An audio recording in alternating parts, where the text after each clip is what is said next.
WNST, Towson, Baltimore, and WNST.net. As many of you know, I am still very much in the afterglow of the Stanley Cup Championship and talking a little bit of hockey with some friends here after the parade, but all eyes now on the baseball team and the Orioles as my Dear Orioles series is in progress, top to bottom, offering suggestions, snark, insights, and 25 years of doing this. This guy covers Major League Baseball from the inside as a national columnist at MLB. I'm pissed at him because he's got a better picture with Springsteen than I do on his Twitter. He is Anthony Castrovince. He also has the Morning Lineup podcast. You can find him out at MLB Network as well as at Castrovince.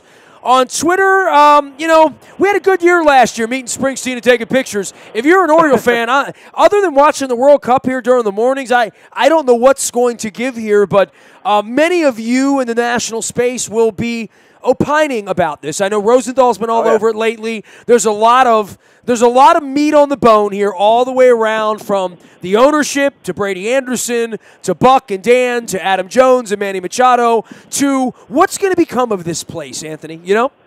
Yeah, no doubt. I wish it was surprising. Like, I wish we didn't go into the year feeling like we might get to this point, but, it's a flawed roster, and on the one hand, you give them credit for trying to give it one more go. I mean, many clubs, it's almost like they're in a hurry to blow things up, and in a hurry to trade away big pieces. But the Orioles gave it a shot this year. Obviously, it has not worked out. I'm surprised you're so frustrated, though, Nestor. I mean, they just won their 20th game. What more do you want from them? Well, look, I mean, there is a point, and I've been here from the beginning, bro. I've been at this since the day the ballpark opened, since this guy bought the team. His actions, his deeds, his words, how much money they've made, their lawsuit, suing every other partner in Major League Baseball in an unprecedented way. You're still fighting over the $400 million. And now we're at the point where we're hearing he's not really making decisions anymore, that Brady Anderson might be making decisions. We know Duquette's not long for the place. They thought Buck was going to survive this or stick around in some capacity. There's now questions about that, but given how ugly the year has been, now it's, well, can they get anything from Machado? Can they find the right suitor? Are they willing to take mid-level prospects for him, or would they just rather take a draft pick next year? And then there's Adam Jones and Britton and Brock, in addition to what's going to happen to Buck at the end of all of this. Yeah, I mean, a lot of huge big-picture discussions to be had there, and the sense I get is nothing's going to happen like in season as far as, I'm talking about the organizational decisions. Obviously, there's trade decisions to be made in season, but it sure seems like they're going to just let things ride for the rest of 2018 and then, make the big picture decisions at the end of the year. But there's been, it's no secret, it's been a long-standing story where there's been some kind of shift there from Duquette to Brady Anderson. And I don't think there was a lot of internal agreement over how best to progress late this winter and into the spring, and they signed those. They've spent a lot of money on pitching that obviously has not worked out for them. So there's a lot of finger pointing going on internally, and that's the way it is with a losing club, And I was being facetious earlier, obviously, about the 20 wins. It took forever to get I and no one's been fired. I mean, to your point, if 20 and 50 doesn't get the pitching coach fired, right? I don't know. Look, I'm not looking for blood. I'm looking for a strategy that's never really existed outside of whatever Andy McPhail did to make the deals for Chris Davis and for Adam Jones and for Chris Tillman and the drafting of Machado and drafting Wieters and drafting real players instead of slotted players, which they did for a decade. None of those guys ever made it to the big leagues. The money sunk on Chris Davis right now, and the way it's been handled, I mean, I don't know what to say. It's literally unprecedented in the history of the sport that you got a guy with $130 million left on a deal who legitimately is not a Major League Baseball player anymore. Yeah, and they've finally taken the step of pulling him off the field, because if only for his own mental health, I think, the way his year has gone. I mean, look, that was an easy contract to hate the day it was signed. They were basically bidding against themselves. I mean, I don't know what to tell you there, except that he was beloved by ownership, and it shows in his current paychecks. But the Orioles did that deal at a time when teams generally were starting to gravitate away from that kind of contract to the big slugger. And we saw that this winter, where that guy is just not worth much of anything in free agency anymore. the predominantly slugging bat, who doesn't have a great deal of defensive value. It's high strikeouts. It's just there's a million of that guy now in today's game. So, yeah, that's an ugly contract. And really, I think you said it right, Nestor. Is you want to see a strategy, and there's no semblance of a strategy right now. And it doesn't mean there can't be in the coming months, in the coming weeks even, as you start to see what happens at this trade deadline. But there is an element of not knowing really who's making all the big picture decisions there. Is that person going to be the person continuing to make the big picture decisions, in the years going forward?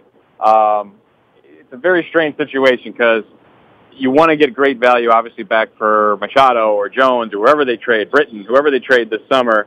But the person making those decisions might not necessarily be the person making the big picture decisions, 6 months from now. So, yeah, it's an organization in need of some clarity, in need of a true totem pole of, okay, who's making decisions, what's the hierarchy here, and what's our plan moving forward? Are we going to try to contend next season?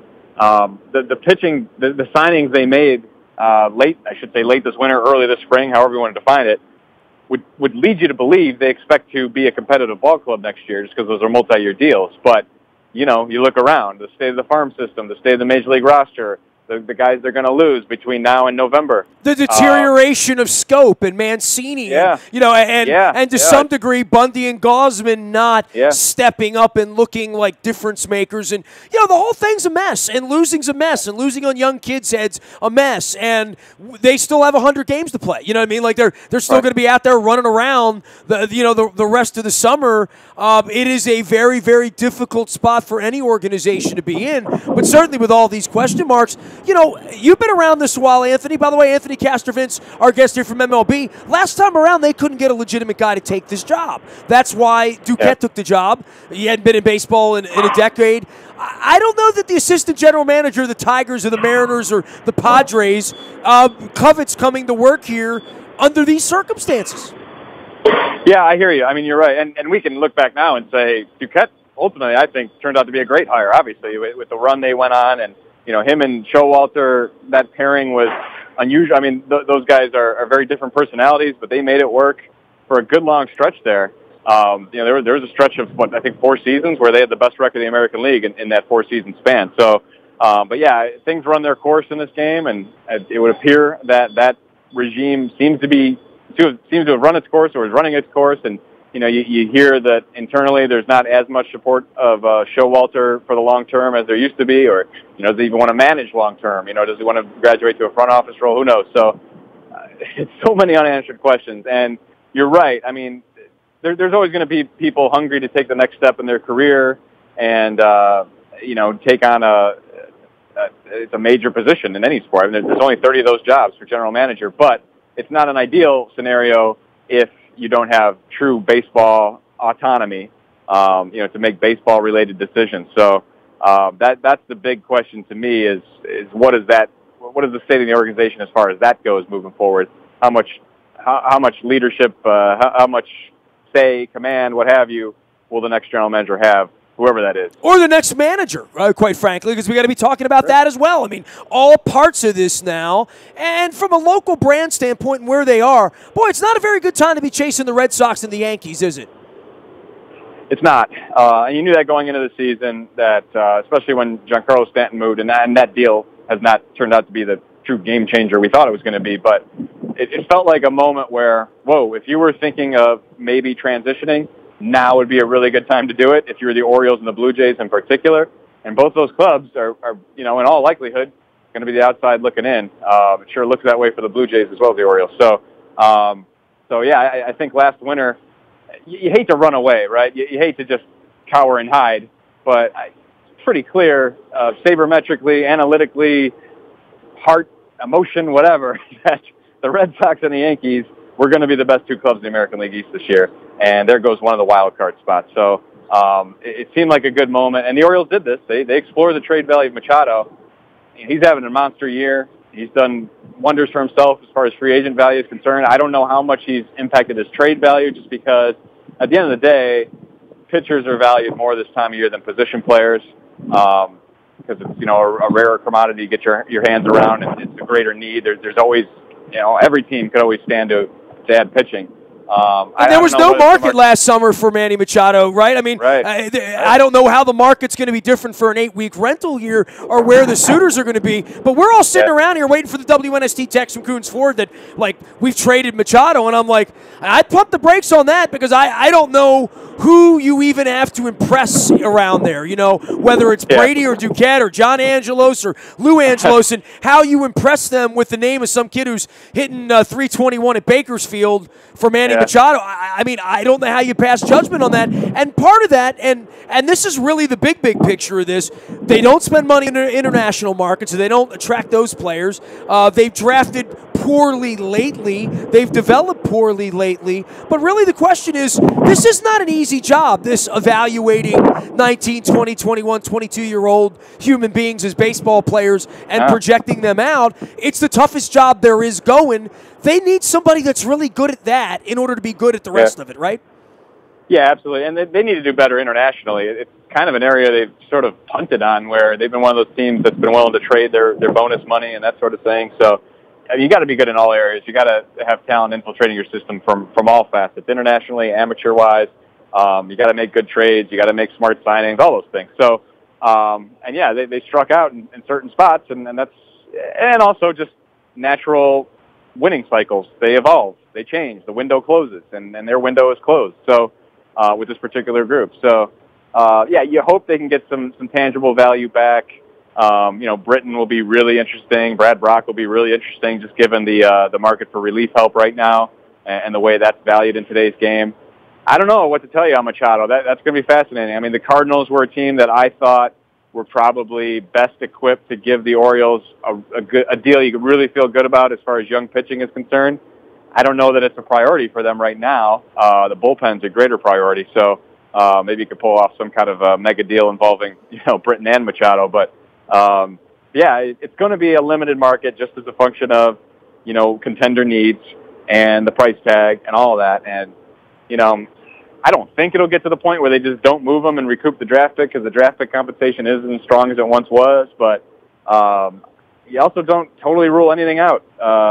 When the price is high and when things are as complex in that organization and that front office as they are right now, I guess you can't rule anything out. But you certainly hope they can get some kind of tangible value for Machado before he's gone. Anthony Castrovince is our guest. He is Castrovince out on Twitter. He's a Major League Baseball and MLB Network, doing the Morning Lineup podcast as well, talking, thinking, eating, sleeping baseball, and the business side of baseball as well here this summer. All-Star Game in D.C., that's another thing that we've screwed up around here, and I guess as the All-Star Game is down the road here and as we get up on the trading deadline, what are some things we're going to be hearing about? It's not going to be Ohtani, right? I mean, and I guess in the American League, we're going to hear about the lack of races, right? Like the National League's wide open with sort of semi-mediocrity and some fair to good teams and certainly some good young teams and interesting teams. But I don't know from a pennant race perspective that we're heating up a whole lot right now, right? Yeah, it's interesting year. And it's, again, not terribly surprising where you felt pretty good about your division picks going into the season, even for dopes like us who tend to get this stuff wrong.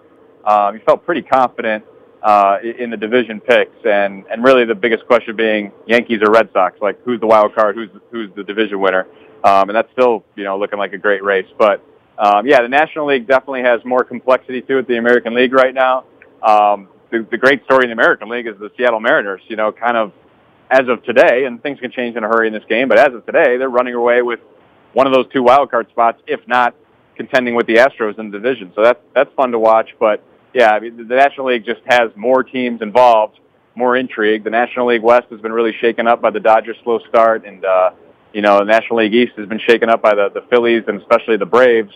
Their rebuilds have kind of come to fruition now, and they're in that contention cycle. So that's a lot of fun. National League Central is kind of a toss-up. Brewers, Cubs, Cardinals are still involved in that, of course. So, that's where most of the intrigue rests, is in the National League.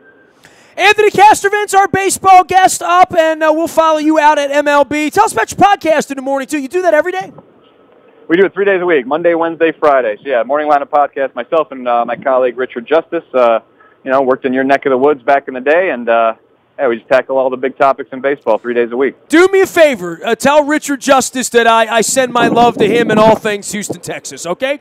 I will do that. Absolutely. Appreciate you. Anthony Castrovince, our guest, talking all things baseball. You can find him at Castrovince out on Twitter and at MLB. You can find me out in the buyatoyota.com audio vault 24 hours a day from anywhere in the world on your mobile device by downloading the TuneIn radio app. We do come in crystal clear from anywhere in the world. The morning newspaper ships directly to your email inbox free of charge and powered up by our friends at Planet Fitness and PlanetFitness.com, where it's still $10 a month to get in the best shape of your life, guaranteed. Don't forget any breaking news, including a Manny Machado deal or anything sort of like that. You'll get it first on the WNST text service. That is all brought to you by Coons Ford of Security Boulevard. And, of course, Dennis will be here on Thursday making it happen. From 3 until 5, it is the SSV on WNST. I am Nestor, Facebook, Twitter, LinkedIn, Snapchat, Instagram, streaming live on our Facebook as well as our YouTube WNSTV channel. We are WNST.net, AM 1570, and WNST, Towson, Baltimore, and we never stop talking Baltimore sports.